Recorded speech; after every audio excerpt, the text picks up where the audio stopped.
सबसे पहली बात तो कन्हैया ये कि कुमार का शुरू हो आप गया। बार बार ये कह रहे हैं कि हमने कांग्रेस पार्टी के 3 नेताओं को बुलाया है। कांग्रेस पार्टी के तो 3 अब 3 नेताओं को बुलाएं, 6 बुलाया है। बुलाएं, 60 बुलाएं, लेकिन अगर हम एक पार्टी के नेता हैं तो हम सबसे एक ही सवाल पूछा जाएगा। ऐसा तो होगा नहीं कि पवन जी से अलग सवाल पूछा जाए। दोस्तों, एक और प्यारी वीडियो लेके आ चुका हूँ गोदी मीडिया के बारे में। गोदी media versus Kanhaiya Kumar.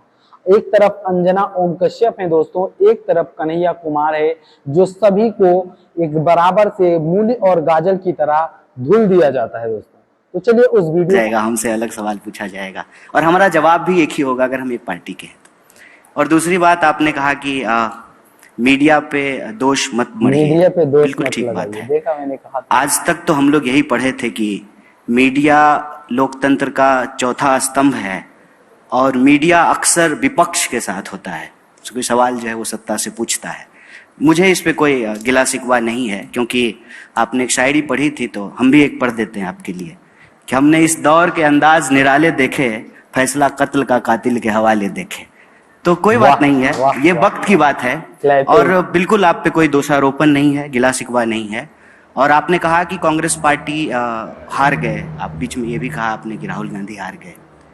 Congress party हारे, राहुल गांधी हारे, ये दो अलग अलग चीज नहीं है, ये एक ही बात है। पार्टी की जीत में राहुल जी की जीत है और पार्टी के हार में राहुल जी की हार है। राहुल जी की जीत से जो है पार्टी की जीत जुड़ी हुई है, ये अलग अलग चीज नहीं है। और इस बात में कोई दो राय नहीं है कि संख्या बल के हिसाब से हम देखें तो परिणाम जो है हमारे पक्ष में नहीं है।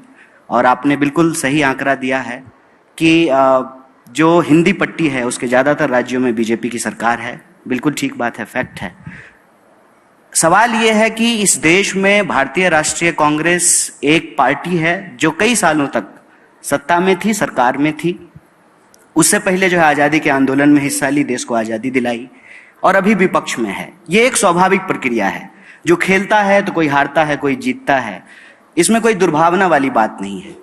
लेकिन मैं आपको इन सब चीजों के अलावे विशेष रूप से इस बात का धन्यवाद देना चाहता हूं कि आप गारंटी शब्द लेकर के आए। गारंटी और शब्द जो लेकर प्रश्न आए। आप हमारे दोनों वरिष्ठ नेताओं से पूछ रहे थे, और पवन जी को बोलने का हमसे ज्यादा बिल्कुल हक है क्योंकि वो हमारे मीडिया चेयरपर्सन हैं, मीडिया डिपार्टमेंट को हेड करते हैं, तो स्वाभाविक रूप से उनको ज्यादा बोलना चाहिए। लेकिन हम आए हैं यहाँ पे इनके साथ इसलिए कि हमारे पास आज इस देश को देने के लिए एक अल्टरनेटिव है, एक मॉडल है। और आपने चाहे मतलब ट्रोल करने के लिए ही सही या आरोप लगाने के लिए सही, आपने एक बड़ी अच्छी शब्द का इस्तेमाल किया कि कांग्रेस पार्टी की गारंटी की वजह से कर्नाटका में हमको जीत मिली। तो वो जो गारंटी थी वो मोदी जी की गारंटी कैसे बन गई? और मेरा ये मानना है कि कांग्रेस पार्टी ने इस देश में एक टेम्पलेट सेट किया है। टेम्पलेट ये सेट किया है कि इस देश में सरकार और जनता के बीच में एक संबंध है। संबंध ये है कि जनता सरकार को टैक्स देती है और सरकार बदले में जनता को सुरक्षा, उसके जो है रोजी रोटी, कपड़ा, मकान, इन तमाम चीजों को मुहैया कराती है, व्यवस्था कराती है। धीरे धीरे ऐसा माहौल बनने लगा था देश में कि हम लोग टैक्स तो दे रहे हैं लेकिन सरकार क्या देगी ये तय नहीं हो पा रहा था। और मुझे बड़ी इस बात की खुशी है कि जीत किसी की हुई हो, मुख्यमंत्री कोई बना हो, लेकिन एक बात हम सबको मुक्त कंठ से स्वीकार करना चाहिए कि एक बार फिर से लोक कल्याण, वेलफेयरिज्म इस देश की राजनीति के केंद्र में आया है। पहले क्या था ना कि दिन भर हिंदू मुसलमान की बहस में रोजी रोटी, कपड़ा, मकान कहीं छुप जा रहा था। अब तो ये बहुत अच्छा हुआ ना अंजना जी कि हमने कहा कि हम 500 में सिलेंडर देंगे, मोदी जी ने कहा कि हम 450 रुपया में देंगे। तो अब विपक्ष की तरह जो है हमारे पास ये काम है कि कल को हम सिलेंडर लेकर के दिल्ली की सड़कों पे जाएं और मोदी जी से पूछें कि आप चुनाव के वक्त बोले थे कि हम 450 में सिलेंडर देंगे, तो कब दीजिएगा? ये है देश को आगे ले जाने वाली बात। ये है सकारात्मक राजनीति कि अगर हम इस देश में एक टेम्पलेट सेट कर रहे हैं कि हम बोल रहे हैं कि अगर इस देश में एमपी को, यहां हमारे मेंबर ऑफ पार्लियामेंट बैठे हुए हैं, अगर उनको पेंशन मिल सकता है तो इस देश में कांस्टेबल को कहीं नहीं क्यों नहीं मिल सकता है, टीचर को क्यों नहीं मिल सकता है, जो सरकारी नौकरियां करते हैं उनको क्यों नहीं मिल सकता है। अब ये टेम्पलेट सेट हो रहा है कि हम कह रहे हैं कि अगर आप इस देश के बड़े कॉर्पोरेट का कर्जा माफ कर सकते हैं, 10,60,000 करोड़ रुपया आपने माफ किया है, और आपने किसान निधि के तहत 2,60,000 रुपया किसानों को दिया है, तो ये बेईमानी क्यों? देश के मुट्ठी भर जो है उद्योगपतियों को, व्यापारियों को आप 10,60,000 करोड़ रुपया दे रहे हैं और देश के किसानों को मात्र 2,60,000 करोड़। भाई इन्होंने तो मेरा किसानों मानना के लिए है बहुत कि बड़ी जीत बात किसी बोल की दी भी यार। हो, अल्टीमेटली इस चुनाव में और इस चुनाव के बहस में एक एजेंडे की जीत हुई है। और ये वो एजेंडा किसका है?